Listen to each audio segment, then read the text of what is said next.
Hej, mit navn er Michael. Vi vil gerne gennemgå top 10 sikkerhedsmæssige ting, vi tænker er rigtig vigtige, før man tager ud på vandet og stand-up paddlesurfer. Jeg står her sammen med Josh, som er vores instruktør og livredder, og vi vil gennemgå sammen top 10 sikkerhedsmæssige ting.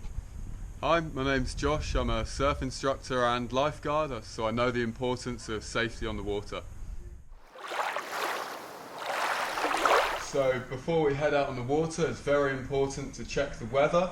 So we can check it on Ouya, and we're looking for the wind speed, wind direction, and also any horrible weather that might be coming in, thunderstorms. That all affects if we can go for a paddle and where we can go for a paddle also.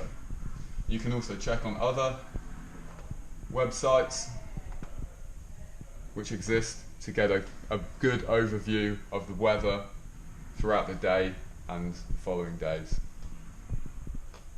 Looks pretty good, Michael. I reckon we can get out there. Yeah, it looks pretty good. Yeah, let's get on the water. Nice. Number 2, equipment. So I've put a wetsuit on and also a good quality life jacket, and just make sure that it's done up everywhere that it should be. I've also got a highly visible top on so that people from the land can see you if you are in trouble. We've got a board here. It's also good quality, no damage, and a leash. Also just making sure that the leash is in good working order, because this is your lifeline to your safety equipment. Number 3, planning your trip. So me and Michael have worked out through the weather. We're going to go down to Den Permanente and back here, and it's going to take us around about 2 hours. So we've got some water with us, and we've got plenty of sun cream on. Now, we're paddling together. It's always good to paddle with another person, but if you're thinking of paddling alone, just make sure you take a phone with you so you're contactable and you can contact someone in an emergency. I'm also wearing bright colours so people can see me from the shore. So now me and Michael know the plan. We're just going to tell Finja what we'll be doing, where we're going, and when we'll be back. Hey Finja, yes. How's it doing? Good, thanks. Cool. Me and Michael are going to go for a paddle down to Den Permanente. We're going to leave now, and we're going to be back within 2 hours. Okay. So we'll be back before 6 o'clock. Okay. Okay, is that good? Super. I know when you're not back. Sure. Good. Have a good trip, guys. That's great. Thank you.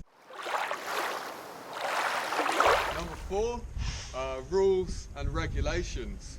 So it's important before you set off to know the rules and regulations of where you are. Me and Michael are paddling out of the harbour today, so one of the rules is that we have to stick to the right hand side and keep clear of any of the craft that might be entering or exiting the harbour, and just be aware of your surroundings when you're in this busy environment. So Michael, we're just going to paddle over to the right here and then proceed out to sea. So this area here is for swimmers and conservation area. So there's no stand-up paddleboarding allowed in this area. So it's important to know where you can and where you can't stand-up paddleboard before you go out on the water.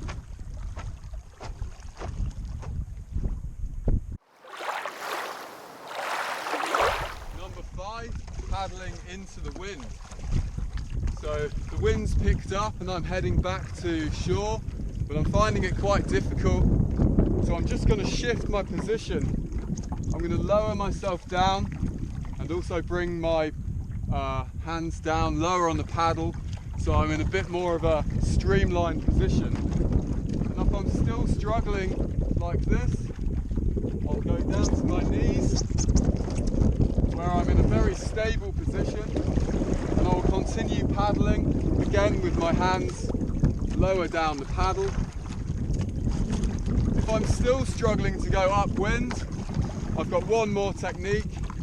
I can put the paddle on the deck of the board and lie down and paddle with my hands.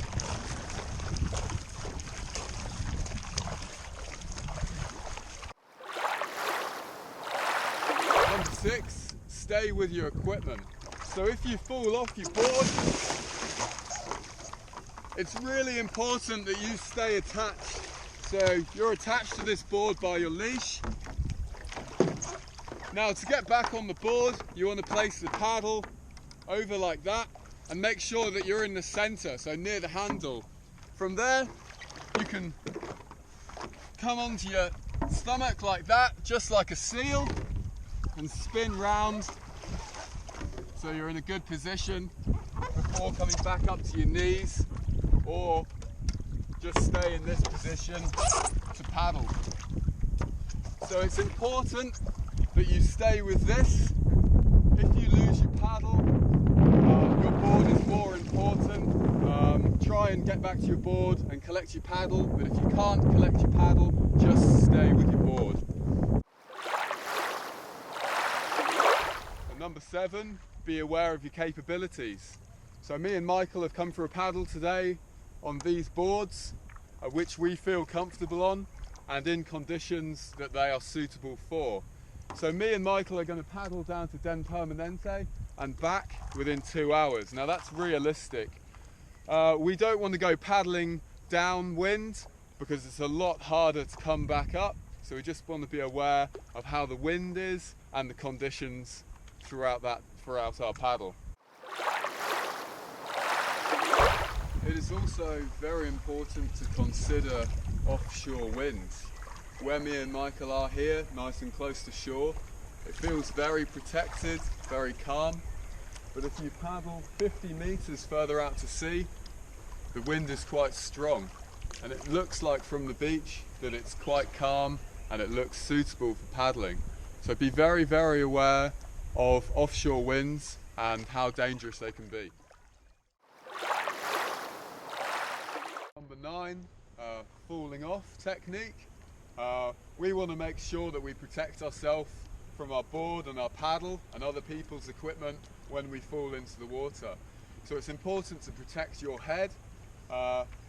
Just as we enter the water, as soon as possible, you want to put your hand over your face and your head to protect yourself from the board and the paddle. When you fall into the water, try and keep your paddle away from you. So just like this. You're coming up, making sure that nothing's going to hit you. When you've discovered the situation, everything's fine, jump back onto your board, like so. And then you're ready to paddle away. So, if you're new to this sport or you're interested in getting started in stand-up paddleboarding, it may look easy, but we highly recommend that you take a lesson before you set out on the water on your own.